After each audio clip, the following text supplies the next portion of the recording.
We begin with a provocation. Our first speaker believes that newspapers in America will die in 2 years. He made that prognosis 5 years ago, and gradually so.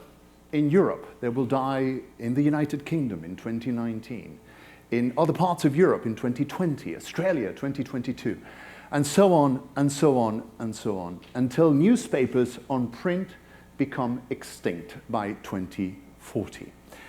However, while newspapers on print, he predicts, will die, the newspaper industry has a bright future. But his prescription for that bright future takes us through perhaps a familiar journey of experimenting with crowdsourcing, user-generated content, automated journalists, things that perhaps have been tried, tested with mixed results. So if newspapers are going to die in 2017 in America on paper, what could replace them? That's our provocative opening question and proposition. And the man with the answer is Ross Dawson, futurist. Welcome, Ross.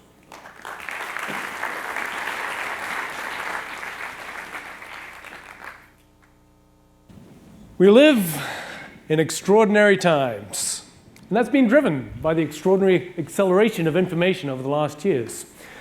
Now, in that world, the pace of change means that news is exceptionally important for the future of individuals, for the future of companies, for the future of humanity. News is the most important issue for all of us. The quality of news moving forward. So it is our role and our responsibility to create an extraordinary future for the news industry. So, as just heard, and as many of you already know, I probably best known to you through the newspaper Extinction Timeline, which I created 5 years ago. Now, I think this was got a lot of attention, but it was also significantly misunderstood. And just may want to make a few quick points about it. First of all, this is one of the only predictions I have made. As a futurist, I in fact believe that predictions are often not worthwhile because nobody knows the future. The future is unpredictable. Yet, the reason why I did make these predictions was to provoke, to be able to wake people up, hopefully, who are perhaps at the time not focusing on a timeline or the directions for print. And one of the potential response to this thing is say, I disagree. And that's absolutely right. But if I provoke people to think why they disagree with these numbers, then I've served my purpose. And the intention of this is not to be right. And at the time, I made what I thought were the best forecasts which I could make, not expecting them to be right, be able to put them out there. So this was made 4.5 years ago. Later this year, I'll hope to revise them. And in my travels around the world, I think the conclusions are, yes, probably 2017 is a little aggressive for US, 2019 for UK, but I wouldn't put it much further than that because so many of the negative cycles around news on paper will build on themselves. Yet where I've visited countries like Russia and Indonesia and Colombia and so on, and what I'm seeing is the vast acceleration where I think that news on paper disappearing will happen far faster. Now the point as well, this is about news on paper. And I think the dynamics of that are not bright. But the point is about the news overall. The future is extraordinarily bright, particularly when you recognize that. Now James Cass told us that finite players play within boundaries, infinite players play with boundaries. And that is what all of us must do to be able to think beyond the boundaries of newspapers. Newspaper, there's legacy. News is more the domain. Be able to think beyond even digital. That is a box. Mobile is a box. Journalism is a box. And these boundaries, what we need to do is to be able to think what is the broadest possible scope beyond which we can explore. So what I want to do quickly this morning is look first of all at the drivers which are shaping this world, create just a snapshot of a vision of what we are moving towards, look at value, where value resides in news, the flow of news and how that is created, distribution of news, revenue, a particularly important topic, of course, for the future of the industry, and finally the leadership that is required to be able to create an exceptional future for news. So begin with drivers, and I'll move through very rapidly because I know that you are extremely familiar with this. First is explosion of information. More information than ever before, growing at an extraordinary pace. But at the same time, we have discovered, and we continue to discover, that humans have an insatiable appetite for news and media, and that will continue to grow. This, in fact, shows 15.5 hours per day spent on media, because we have multiple channels. You know, so quite a decade ago, I predicted that we would be moving towards having more hours in the day spent on media. We are already getting to that. We have rising expectations, not least for the timeliness of news. News on paper, one of the flaws is that it is out of date by the time you get it. People expect news to be instantaneous, on the moment. We are participating in media. We're not just recipients of media. And this shows some of the more recent trends where Argentina, those on social media, spend 4.3 hours per day on social media, rather more than they spend reading, accessing news. Just Argentina, Philippines, Mexico, Brazil, Thailand, UAE, Malaysia, South Africa, Vietnam, Saudi Arabia, Turkey, Indonesia, all spending more time on social media than those in the United States. So, and of course, as we know, news is mobile. In the next 5 years, 3 billion more people will have access to smartphones and internet in their pockets. So if we look at the vision of where this could go, I'd like to say because this is an important exercise for us as an industry, but also as for organizations to be able to envision what is possible. What could we see? What is it that is compelling that we want to move towards? One of the first frames is that this idea of the media economy, and we have moved. A century ago, we had agricultural economies, moving to manufacturing economies. We're now seeing this virtualization of economies to where we are seeing the value is in the ethereal. The value is in services. Moving forward to where I believe, where we're seeing all of the growth in the economy is weightless. And essentially, we're seeing a world where media, in the broadest possible sense, is where all of the growth in the economy globally is coming from. So this, in this media economy, organizations, every organization is a media organization, whether it's a mining company or a bank. They thrive on media, on the flow of news, on the flow of information. That is what these organizations do. And they, in order to prosper as organizations, they need the skills and capabilities that you have. So this is not just about what do we print and sell on papers. These are the capabilities that you have are the ones that will drive the future of the economy globally. We have infinite news. So Jerry Seinfeld once said, "Isn't it odd that all of the news that happens in the world each day just happens to fit in the newspaper, what there is in a newspaper?" And in fact, of course, that's not true, and that's never been true. And now we have access and we have infinite news. Everything that happens, what happened on the way, walking here from the hotel, that is news. All of these things around you, from the major to the mundane, we have an infinite amount of news. And that is there to be reported, to be made available to people in ways that are useful to them. There is, of course, and I think this is a critical aspect, and I don't think anybody here neglects that, is the extraordinary social value of news. But associated with that is the industry value of news. And where the focus we need to reside in, how does that social value feed to revenue sources, feed to industry value? And of course, the prosperity of the industry is what flows through to the social value. So in our vision, we are looking for a potential world and describing, seeing where we can see this extraordinary social value being provided by the news that is relevant to every individual, to every organization being available to them, and the industry being able to prosper from that.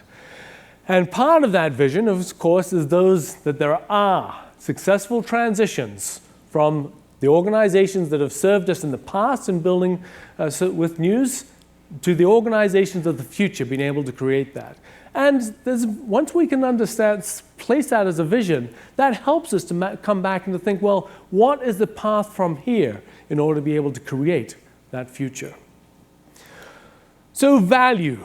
And if we look at this, what I describe as this post-channel media world, where we've moved beyond individual channels in media.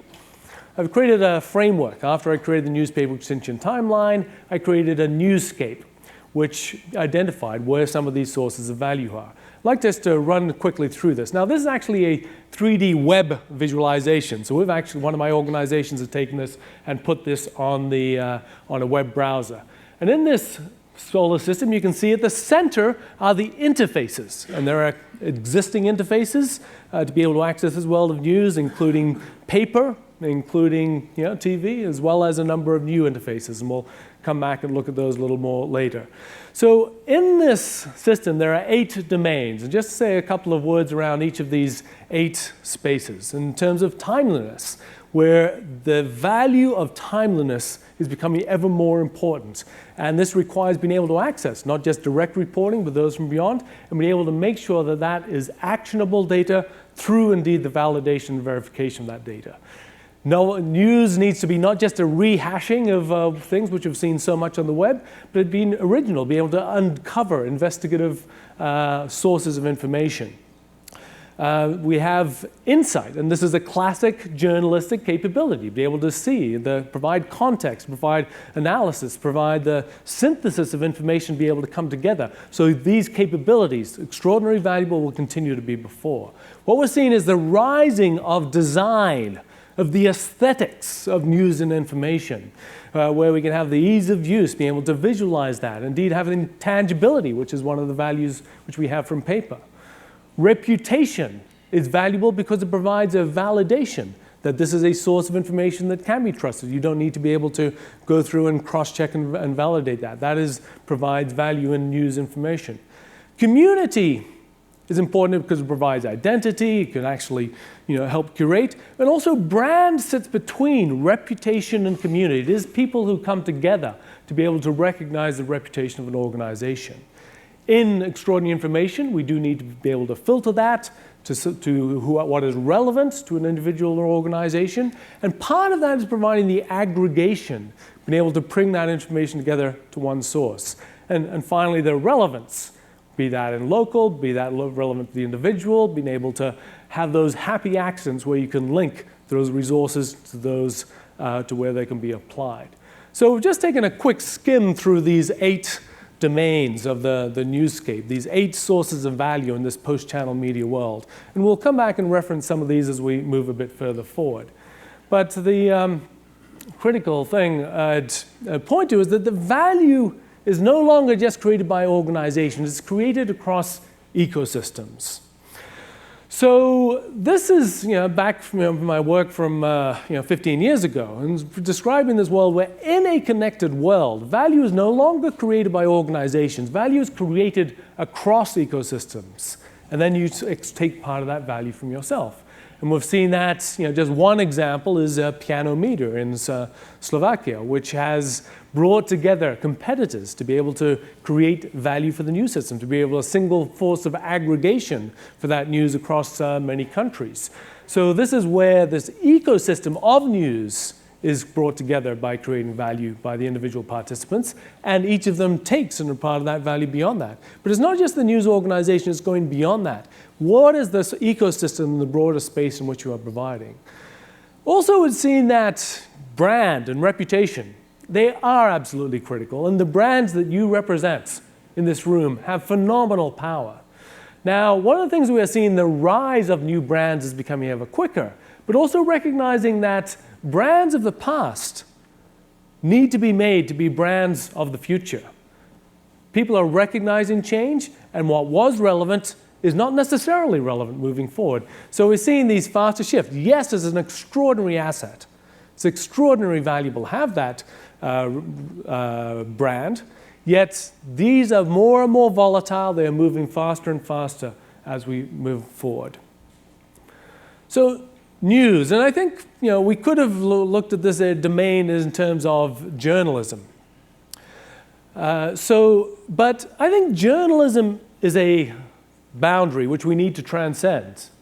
There's extraordinary value in journalism, yet if we think within the domains of journalism, I think that restricts us. So what we want to do is look at the flow of news and everything there. So first point is that everything, anywhere, whatever it is happening, we can get access to that. And we've seen, here in terms of some Periscope movies which are being taken. We have the Walter Scott being killed by a police officer on the bottom left, and so we're getting the film of that taken by somebody who was on the scene.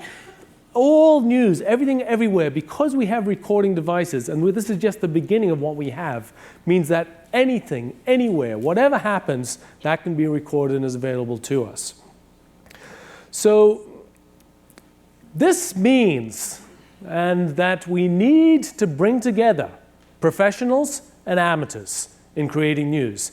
The capabilities of the professionals and news organizations have been well developed, extraordinarily powerful, yet that must be complemented by the people who, amongst other things, are being able to pick up the news on the way. Yet it's not just in those domains that we see those coming together. So in my most recent book, Getting Results from Crowds, so what I described the application to news and media. And this is just 12 domains where we see that professionals and amateurs together can be creating value.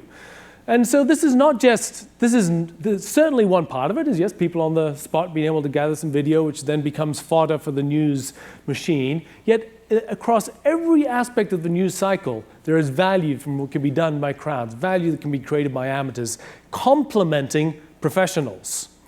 So, what we're seeing reportedly, for example, what it does is to be able to take all of the social media streams, to be able to analyze, to filter, to verify, to validate, to be able to create, great reporting of news, drawing on the people who are out there experiencing that, reporting on that, but with this layer of verification and validation. And I think there's an interesting analogy with what's happening in the news industry with what's happening with intelligence agencies, where in the past intelligence agencies had spies, basically, or people who were following information. Now that is blown out. Open source intelligence, or OSINT, as it is known in the industry, is about saying almost all the information that we need is actually available already from Google Earth, from people on the spot, from on the internet and forums on people reporting. So our role is to be able to find, to distill, and to bring together that information to something which is valuable, an extraordinary parallel to what is happening in the news industry. So in this domain, we're seeing this role of crowds on one level, and now the beginnings of automated journalism, where machines are starting to play a role. And firstly, in quite simple things such as sports reporting, financial company reports, and so on. But we're starting to see the boundaries of that progress a little bit further and further. So where we have got to today is a preface to what we will see moving forward. So when we're looking at how do we create content, and how do we create extraordinary content efficiently, there are professionals involved, there are crowds involved, and there are algorithms involved. So one of the unique possibilities for news organizations moving forward is to be able to say, well, how will we bring these together? How will we combine them? Yes, there will always be professionals involved. Yet, if we combine those with the ability to analyze data as it comes in, to be able to find talent in many people, and to be able to contribute to that, what are novel ways to bring these together where we can create extraordinary, effective news highly efficiently? And that's obviously a critical component in comparing that with revenue sources. Now, another domain is to be able to, I think, move beyond the boundaries. Most people think crowds, those are people who just do stuff and we don't pay them. Well, what happens if you did pay them? Now, these are not professionals. You don't need to pay them like journalists. But let's imagine that you would say, well, we're going to spend a certain amount of money, which a pool which is divided by among the people who have contributed to, be it copy editing or identification of news or validation techniques or fact checking, and maybe then to be able to say, well, actually, proportion of the profits or the revenues actually go out to the stream of people. From all of the millions and millions of people who are talented people who are contributing, they were far more likely to go to you than those who are expecting that to be given to them for free. In that flow of news, I mean, as you well know, it's all about being able to take any news in any format, to be able to go that through multiple things in terms of text, in terms of going to paper, going to mobile, going to image formats, going to video, and being able to format that and provide the tags where that can flow out across whatever channels available to you and to others. But I think an more important part of the thing is that lots of people are taking your content and repurposing that. You need to think beyond that in terms of how that flows out so that you can provide those perspectives that embed your brand or provide the link backs in original ways. That flow of news and the format of news requires the platforms that enable you to create that. We now have the ability, so again, if we're looking at data as a source of decisions which people make, then we have the ability, and as this example from the New York Times, it's a lovely 3D rendition of a historic yield curve in the United States. Now, this is a powerful way of being able to provide insight, and that's just one of the ways in which massive amounts of data can be made valuable to the individual. Long-form writing or even short-form writing is not going to convey the same thing. It is a complement to that. Yes, the traditional skills need to be complemented by these new skills and the capabilities. And there's a whole array of different ways in which you can create not just infographics, but also more and more rich ways to be able to interact with information. So moving on to distribution, the flow of news and how that goes out moving forward. And coming back to the newscape and looking at some of the interfaces. So we have now a proliferation of interfaces. We used to have very many interfaces to our news before, but now we have not just paper and television. We now have tablets and smartphones. We now have wearables. And we're starting to see whole new ways in which we can access that. So when we start to look at that multi-format creation of news, it has been able to see what are the different channels on which people are actually taking in this information moving forward. So it's interesting, we're just at a point now where we're starting to see a whole new generation. So Oculus Rift from Facebook is due out first quarter of next year. Microsoft HoloLens, which we showing up here, is coming up soon. Magic Leap, which is looking at being able to create, essentially beaming things into our eyes to be able to bring things to life around us. These are all ways in which people are beginning to access news, beginning to access things which are overlaid on their environment. New ways in which information, news, is made relevant to them in the moment. So aggregation is absolutely critical. And again, if we particularly relate this to revenue models, people are not going to buy a dozen subscriptions to news, but they might buy a single subscription to news if that brings together the sources which they do need. Now that aggregation, people are looking for single sources. It is inefficient to be able to scan and look across multiple devices. People are interested in global news. They're also interested in national news. They're also interested in city news, in hyperlocal news, and also news about themselves, arguably. The fact that my blood sugar levels have gone up, that is news. That is part of the array of information that I want. So what we are seeing across many industries is because of this, the corollary of the infinite information that we have, whether we're trying to buy something or we're trying to make a vote in a way that's appropriate, we have far more information than we can require. So we're seeing in all across domains this trusted advisor who can bring together the relevant information to be able to help people to make decisions, including buying decisions. So this role of trusted advisor is absolutely, requires trust. And again, the brands that you have are a great starting point for that. But you need to look at who is it that could play that role? Be that an individual. Maybe you need to collaborate with others in your industry or beyond industries to be able to provide this aggregation to be seen as a trusted advisor.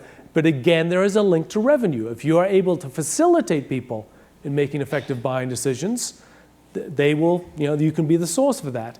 News, of course, needs to be personalized to the individual. And that's not just their profile, but who they are. But indeed, you have emotion sensors now, where you can actually pick up and determine people's moods, which may determine not just what news or information or media present to them, but also the formats or the ways in which you present that information to them moving forward. Of course, we are seeing content go beyond specific platforms, where we have, for example, Snapchat and Viber and WhatsApp. And these are the channels where we're seeing more and more people being able to go out and to find that's where people are spending their time. So again, you need to be able to push the news out where people are spending their time for a large proportion, and particularly in many emerging economies, but also in terms of younger demographics. These are the platforms. So distributed content is going beyond the ownership. You own the paper. You own your website. Yet now, again, that channel needs to go far beyond that. So platforms is an extraordinarily important way to be able to think about where business is going. From the top 31 brands in the world, all of these are platforms, and some of those are familiar to the news industry. So a platform can be described as to facilitate multi-party interactions and creation of value. So these platforms are part of what you use. You are using a platform when you're using Facebook or Twitter to be able to distribute news or to be able to bring together a community. So they need to have a platform strategy. You are already using existing others' platforms, and part of it is to have a structured way to be able to think about that moving forward. In summary, the idea is to be able to say, what are the platforms, and understand how those platforms may develop relative to each other, particularly using game theory is one of the ways to understand in a multiplayer world how they'll play out together, to make your bets around what platforms you will use, looking at the costs and the trade-offs of using them, but also contingencies of how you may shift your platforms moving forward. Now, in the future of the news industry, you have to raise, saying, can we build our own platforms?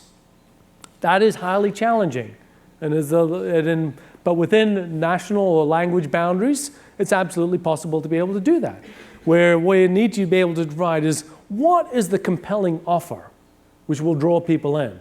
How can you not just create value for the participants, but enable them to create value in their own ecosystem? We'll see that with Apple and iTunes and the publishers and their users. We're seeing that with Facebook, and where Facebook essentially beat MySpace because it's developed the developer API, which provided developers the ability to pull in and to integrate Facebook with their websites, whereas MySpace stayed as a standalone platform.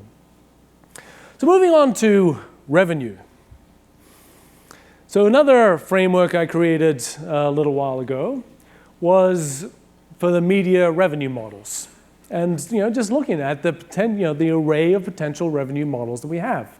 There are some ones which we know well already: content, advertising, classifieds as a marketplace has generally gone other places, but media organizations have still done a good job in being able to sometimes own those classified markets. But there are a whole array of other ways, even within that. For example, in content, we're starting to see potential for micropayments rise.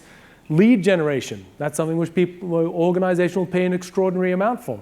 Not just presenting advertising, but being able to generate a potential interest in buying something. That is worth a couple of orders of magnitude more amount of money. Events, partnerships, brands, platforms, again, there's many ways to be able to do that. Sort of merchandising and affiliates, selling things. And so because people use news, use media to inform their buying decisions, you own part of that value, but you need to build that in and integrate that into the way in which you are engaging with your customers. And just community, and I'll come back to that in a moment, I think is an extraordinarily important aspect of the future of news, because this enables you to be able to build connections, to be able to build membership subscriptions, to be able to provide a whole array of different ways to be able to do that moving forward. Now, quite some time ago, I described paywalls as the grand experiment, because we cannot know And it is context-specific. It depends on the country. It depends on the particular masthead or news organization. It depends on the demographics of the individual. It depends on a whole array of how people are responding to other offers. But that continues to be the experiment in terms of paywalls. And it's very interesting to see what oil showed us in this reduction of the use of or implementation of paywalls. But this starts to become this play. There needs to be the experimentation. There needs to be the flow and be able to create that. Now, clearly, branded content and native advertising is a fundamental part of where value is. And this shows the art of the thrill created by Atlantic magazine for Porsche, where they measure not just the movement of a car on the road, but also the emotional responses of people inside the car, to be able to find an extraordinary, beautiful way to be able to represent that, to engage people. Now, this is classic media and news skills and capabilities being brought in and applied to be able to create value for clients. Now, we've seen, of course, the rise of Guardian Labs, which is now in the UK. We've seen Metro in the UK establish its Story brand. These are essentially in-house agencies to be able to create content. Yet these are still mainly creating for distribution within their own owner company brands. Now, there's no reason why this should not be done in competition with advertising agencies. You need to think through the dynamics of your relationships with that industry, but these are capabilities. You are better than anybody else on the planet being able to communicate in a compelling way. So that is something which brands are trying to find their own way. They're saying, we don't need publishers anymore. We can access those things ourselves, except they don't have the skills. You do, and they can engage you, and this is an entirely different relationship. So part of this is, what are your capabilities? How can you best use your capabilities moving forward in a different world? Now, in the world of branded content and native advertising, we are moving to a world of full transparency. And that's, there are many issues around publishers' involvement in branded content. But all of that, if there is full transparency, that is acceptable. If you have full transparency, you can go that path. So in terms of revenues, we've seen crowdfunding journalism grow, and this looks at a correspondent in the Netherlands, which raised 1.3 million euro, and essentially provides a subscription base. Now, it's interesting. Globally, there's been around $30 million raised in crowdfunding for journalism. It's not, not bad, but not that much. However, if you add up the total crowdfunding for film, theater, and music, $2.7 billion, 100 times as much as it has been for journalism. Now, there's lots of reasons for that, and I think that there's ways in which you can actually shape the way in which news and media crowdfunding can start to attract those kinds of degrees of attention. But coming back to this point of community, and I think, we're seeing, for example, Guardian is looking at, another newspaper is looking at memberships. And the membership is more than a subscription. It's becoming part of a group. It's becoming part of a community. And for people to understand, they have something in common. So one of the revenue models, again, for Guardian is a dating site. Many newspapers have dating sites around the world. It's a nice complement in the case of the Guardian, because people who read the Guardian feels they have values aligned. So people have this sense of community. But more importantly, community is to truly create community, it is about creating connections between individuals. We're seeing newspapers again do fun runs or bike rides and so on. But that connection is not just between individuals, between businesses. There's an extraordinary amount of value in being able to bring together those people who should be brought together in providing services, in providing products, and be able to provide that link. That's the potential for news organizations to be at the center of that flow of a community is absolutely phenomenal, particularly in linking it to revenue potential. So finally, looking at leadership. The law of requisite variety tells us that only those individuals and organizations that are as flexible as their environment have the potential to control their destiny. Otherwise, they are simply buffeted by the winds of change. Now, that's a pretty big ask. If you look at how swiftly things are changing in your world, yet that is what is required. So we heard all talk about transformation. You are in the process of transformation, which is absolutely necessary. And as you well understand, there is the upside of participating in this growth where media economy is one of the largest segments and the fastest growing sector of the economy. Creating immense social and shareholder value, creating future relevant brands. And yes, there are risks. Probably the single biggest one is implementing the wrong strategy, but certainly not changing our strategy will not create there. But the risks of not transforming are the ones which will drive action. Transformation and governance for transformation means that at the board level of organizations, you're required to be able to demonstrate the imperative for change and transformation. So I'd like to just pull together a few points in terms of a strategic agenda for organizations. So Future Exploration Network, my organization, we use ways not to be able to predict the future or to tell organizations what to do, but to facilitate them in finding the answers or solutions for themselves. Scenario planning is a very valuable tool. The more the uncertainty, the greater the value of scenarios to be able to look at different paths forward and how they may go forward. So one of the things required is to be able to develop a vision for your organization, the future of news. What is compelling? What will move you forward? And something which is truly distinctive in drawing on your capabilities in organizations. To understand that professionals alone are not enough.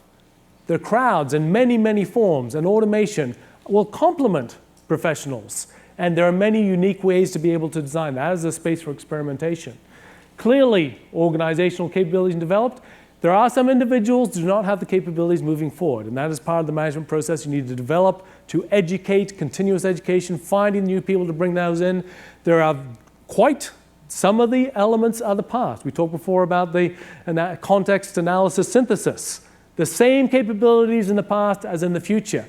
Yet around those capabilities, there are so many more capabilities that you do need to develop as organizations. We do not know the answers with revenue models. Earl said that a moment ago. But you must experiment. And so in this lean startup cycle, you need to learn, not just over the space of a year, but over the space of a month, over the space of a day, to experiment, to try things, to try different things, to see the response to those. And so as an industry, the more we can experiment, the more we can learn from each other, the more we can find. Being able to establish a platform strategy. And I think that is something which is often not done, is maybe some clarity around how you are playing with platforms. What is the role of platforms beyond what you own yourself and how that plays forward? And absolutely, we need to be bold. And I think the thing is to be able to build unique news organizations. Every organization is unique. You have exceptional capabilities, but drawing on your existing capabilities, you need to be able to create ones which are going to be relevant for the future. So I've looked at the drivers, provided some snapshot of a vision, looked at value, the flow of news, distribution, sources of revenue, and leadership. Joseph Campbell was a comparative mythologist who looked at myths across every country in the world. And he found there was a common story in every culture. That's of the individual who is called beyond their everyday life, the challenge to be able to be brought beyond, who encounters challenge, and others who help them, to be able to find something of value and bring that back to the journey. And that's the hero's journey. And I think we're all living the hero's journey, but in the news industry, the future of news is so fundamental to the future of humanity that the call to be able to do that, to be able to create a prosperous future of news, is absolutely extraordinary. And I think you'll agree with me that we are at the dawning of a new era. And I invite you to create the future of news. Thank you.